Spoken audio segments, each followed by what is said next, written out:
Сегодня православные отмечают один из главных религиозных праздников – Крещение Господне.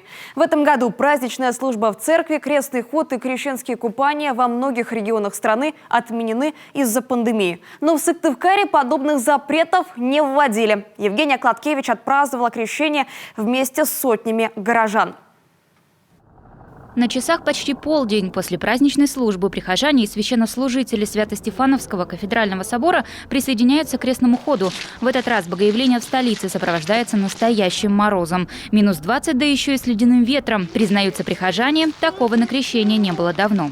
Крещение прихожане совершают традиционный крестный ход. В этом году в Сыктывкаре он движется от епархиального управления прямиком до Иордани. В продолжении пути люди готовят себя к духовному очищению. Молятся, просят прощения у Всевышнего или просто молчат, признавая и раскаиваясь в совершенных грехах.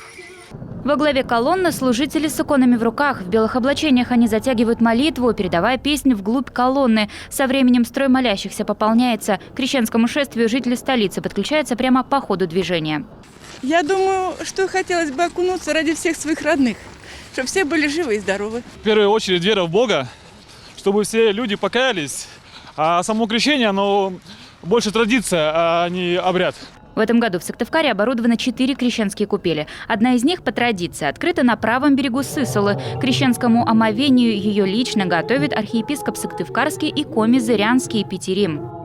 Христос не нуждался в очищении, как другие люди, не нуждался в покаянии, но Он пришел, чтобы исполнить все, подобно нам, людям. С праздником причащайтесь, то есть присоединяйтесь, приобщайтесь святой воды, окропляйте свое жилье, и да благословит всех вас Господь. В освященные воды погружаются и дети, и взрослые. Самые смелые под воду с головой уходят 3 раза. Именно так, согласно религиозным убеждениям, человек смывает с себя все грехи. Отлично, сегодня очень хорошо. Прекрасная погода. Лично для меня, во-первых, с уважением отношусь к этому празднику.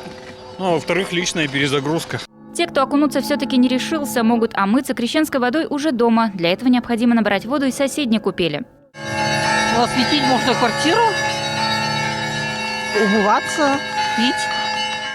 У каждой купели весь день дежурят сотрудники МЧС. В этот раз из-за пандемии коронавируса внимание к купающимся повышенное. В первую очередь спасатели следят за соблюдением социальной дистанции. Вместе с этим еще раз напоминают, о затее окунуться в несанкционированную купель лучше забыть. Так крещенское купание может легко обернуться несчастным случаем. В Сыктывкаре крещенские купели будут работать до полуночи. Евгения Кладкевич, Роман Боровиков, телеканал Юрган, Сыктывкар.